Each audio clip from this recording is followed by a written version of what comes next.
My name is Larry Haywood. Go by LJ, and I'm just kicking it with LJ.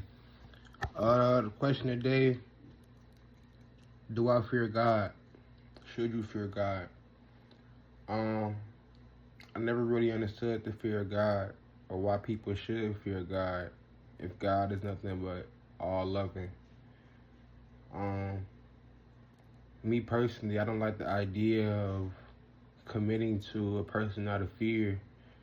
Like I don't want to do right because I'm scared of the punishment. I will want to do right because I will want to do right. So when people say the fear of God, I don't really have a fear of God. If anything, I have a fear of evil and demons. And they say that you shouldn't fear demons because if you walk with God, then God protects you. By the way, God, I don't like to use the word God.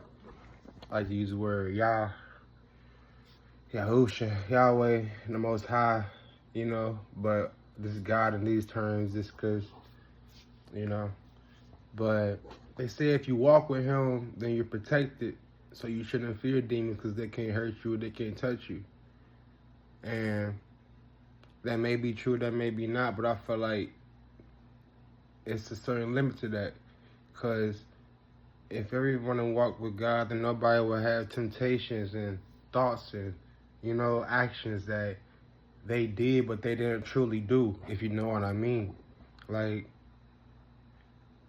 I'm more scared of the evil than I am scared of the one who promotes good. So the fear of God is something I never understood. Maybe the fear of God means something else. The fear of not being loved by God, I can see that, but that's not really a fear of God Himself. That's a fear of not being with God. So once again, the fear of God itself does not make sense to me. So am I wrong for saying I do not fear God? I am not a God-fearing man, but I walk with God. You know what I mean? So that's the saying I always heard, always never understood. God-fearing man. For those of you who do claim to be a God-fearing man, how are you a God-fearing man? What is a God-fearing man? What are you by description? When I think of a God-fearing man, I think of a man that follows God's rules and laws in fear of punishment from said God. I feel like nobody truly does that. Nobody truly walks with a fear amongst God. And I don't get why people say that. I don't know one person thinks in their head, oh, I can't do that. God will punish me. How would God punish one?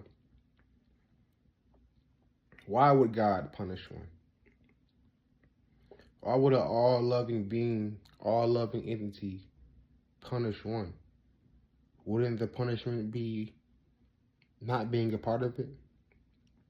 If life itself is a gift, how can one punish one within the gift? If the life He gifted us was the gift itself, how can He interfere in the gift that He gave us already? How can one be punished in this lifetime for things that the one has done previously in this current lifetime? I feel like the only way that we can be punished by God is if we punish ourselves. I feel like there is no such thing as fear of God unless you take it into other terms as in actually what is God itself. From the top of my head, I know that Yahusha, He told us to not call Him by any other name. Do not follow any false idols. I know that the term Lord in translation means Baal. Baal in translation is Lord of Destruction.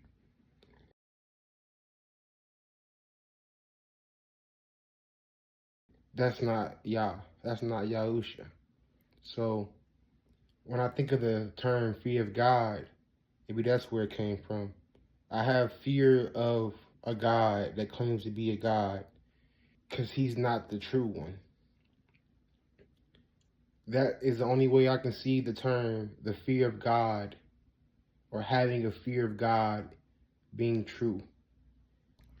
When I think of someone that says they have the fear of God. When I think of what that person would seem like to me is true for him, is a person that has studied the word truly, that has interpreted it in the good way, the bad way, and every single way it could possibly be interpreted in. And he has a fear of the power that God itself has.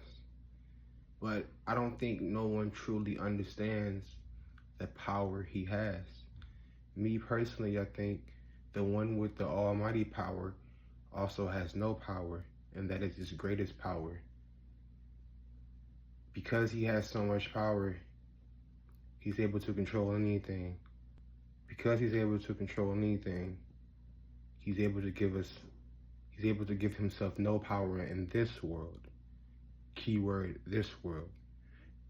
Because he gives us no power in this world, we make mistakes and we yearn for his power.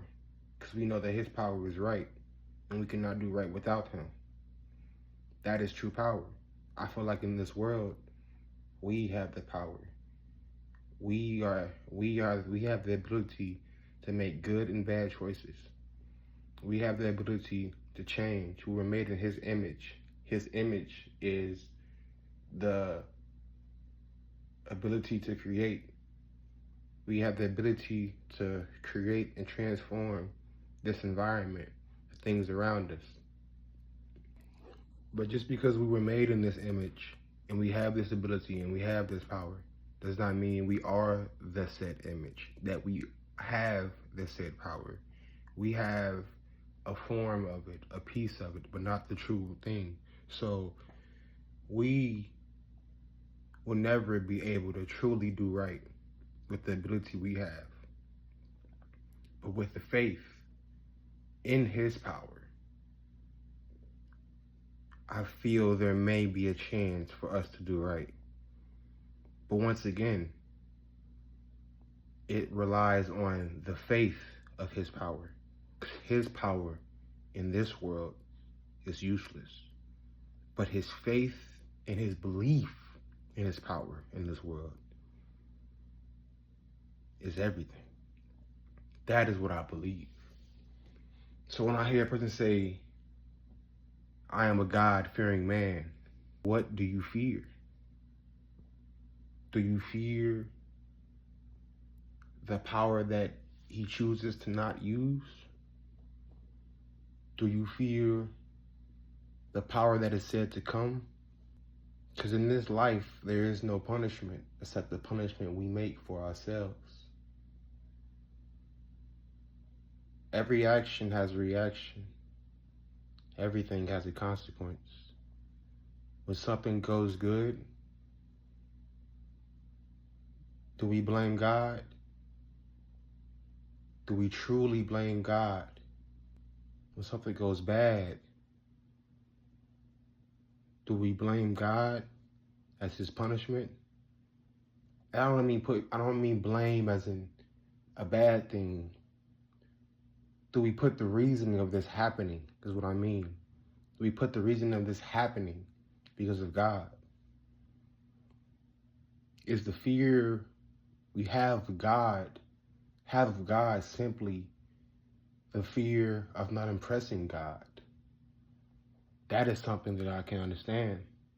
The fear of not being enough for him. The fear of not truly cherishing him how you should cherish him. But even then, why fear that if he accepts and loves all? I see no fear in coming short. I see no fear in going too far. Me, I see fear in my wrongs. I see fear in my insecurities. I see fear in my demons. Those are not God. I do not fear God. I do not fear no other God. Because Yah is the one. Yah is all. What is a God-fearing man? Are you a God-fearing man? After watching this video, are you still a God-fearing man? Am I a God-fearing man? In this last part, I will be reading verses from the Bible, but I will be using the original text found in the Bazora.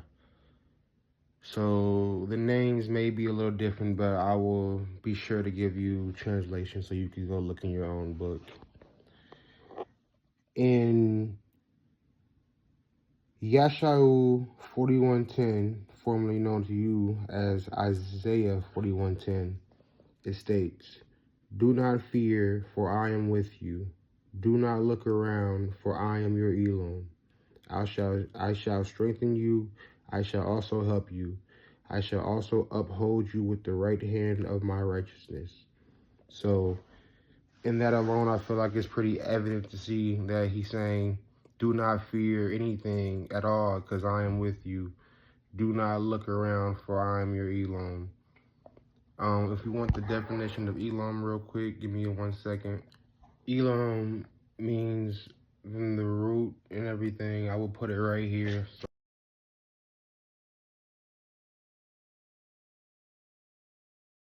basically, you see that Elohim is strength. He is our strength. He is saying, do not fear, for I am with you. Do not look around, for I am your strength. That's why he goes on to say, I shall strengthen you. I shall also help you. I shall also uphold you with the right hand of my righteousness.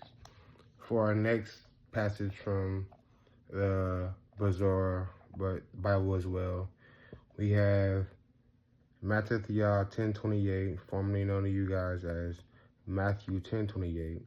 It states, "And do not fear those who kill the body, but are unable to kill the being, but rather fear him who is able to destroy both being and body in Gehenna." So the term Gehenna, if you look it up, it means hell. So what I feel that this passage is stating, it says, "And do not fear those who kill the body, but are unable to kill the being." The body being the body we are in, and the being being the soul, the whole. I feel like you can also even go deeper to say the body being the body of Christ itself, and not being able to kill the being, the word of God, the word of Yah.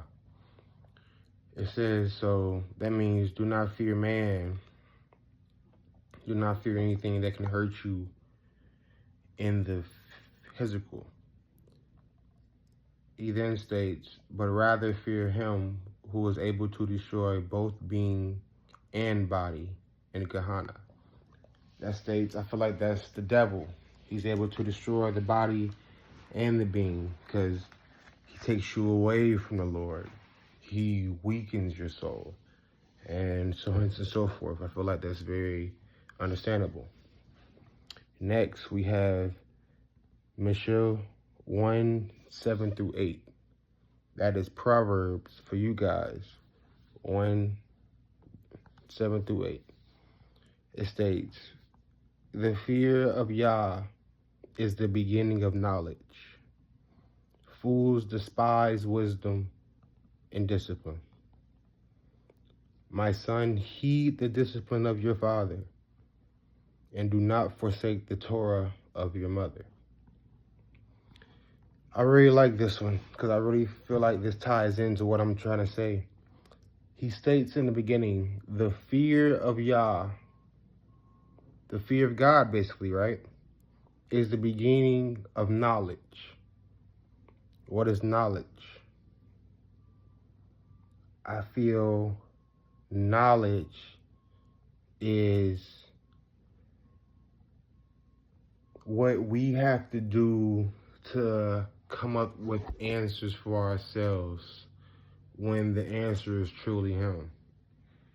I'm going to speak on that a little bit more later. Fools despise wisdom and discipline. He then goes on to say, my son, heed the discipline of your father, and do not forsake the Torah of your mother. The discipline of your father, the Torah of your mother. Torah could be used as the meaning of law or instruction. The discipline of your father. I'm gonna let y'all think about that for your own selves. He then goes on to say in Proverbs or Michelle 19:27, the fear of Yah leads to life, and he remains satisfied, and he is not visited by evil. So when you hear him say in 7-8, the fear of Yah is the beginning of knowledge, and you hear him say in 19:27, Michelle, or Proverbs, the fear of Yah leads to life. Life is the birth. Life is the start. Life is a creation. The fear of Yah is the beginning of knowledge. Knowledge can be seen as evil. Think about the apple. That was the knowledge of good and evil. Knowledge, we see it as a good thing, and it is a good thing, of course, but think about what knowledge brings. What knowledge of other things can do to you, can do to one person. The fear of Yah leads to life. The fear of Yah is the beginning of knowledge. Think about what those two things are telling you. He then goes on to say in that quote, the fear of Yah leads to life, and he remains satisfied, and he is not visited by evil.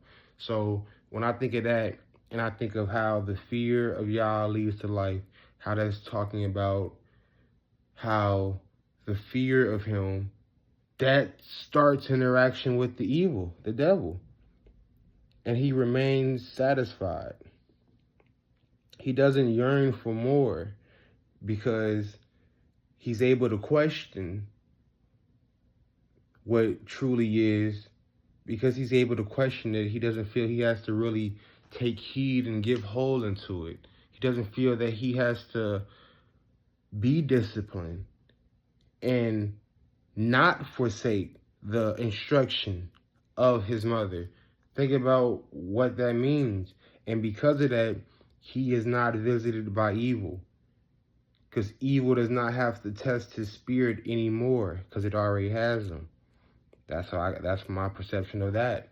In Philippines 4:6-7, it states, do not worry at all, but in every matter, by prayer and petition, with thanksgiving, let your requests be known made by Elohim. And the peace of Elohim, which surpasses all understandingness, shall guard your hearts and mind through Messiah. So, once again, think about what we are reading with our own eyes. And the peace of Elohim, which surpasses all understandingness. How do you gain understandingness of something? You gain the knowledge of it. What is he trying to say? With the peace of Elohim, with the peace of the strength that you get from him, it will surpass all understandingness, knowledge. Remember, the fear of Yah is the beginning of knowledge. The fear of Yah leads to life. The fear of God, that leads to the devil. Because of you have fear of God, I don't know. I might not be right. I'm not claiming to be right about anything. I'm thinking this how y'all thinking. Last quote. In 4:18, known John 4:18 for the Bible users, it states, there is no fear in love, but perfect love casts out fear, because fear holds punishment, and he who fears has not been made perfect in love. So, this is kind of what I was trying to say in my last explanation on Philippines 6-7. There is no fear in love. There is no fear in God. So God-fearing man, God-fearing woman right there, that should stop right there. There is no fear in love. There is no fear in God. But perfect love can cast away fear. Perfect love casts out fear because fear holds punishment. Think about it. The only reason you would be scared of God, scared to do wrong, is because the punishment it brings. But God bears no punishment on those he loves. We're creating the punishment. We're giving life to the devil. The fear of Yah leads to life. We're giving life when we say we fear God. And he who fears has not been made perfect in love. And I think that states exactly what we're on this journey for. The experience of life itself. It's to experience love. Say you can't be perfect, I say bullshit. You just gotta want it. It ain't gonna be easy. Gotta be patient. Gotta be disciplined. Gotta be following instructions. I swear those quotes just said that, but maybe this is coincidence, even though there's no such thing. But yeah, man, this has been Kicking It with LJ. Let me know what y'all think. Give me some answers. I asked a lot of questions. Just put the time step in and answer what you want to answer. Just think, ponder. Do what you gotta do, man. I don't got the answer. I'm just simply the one asking the questions. But yeah, it's been LJ, and that's it. One.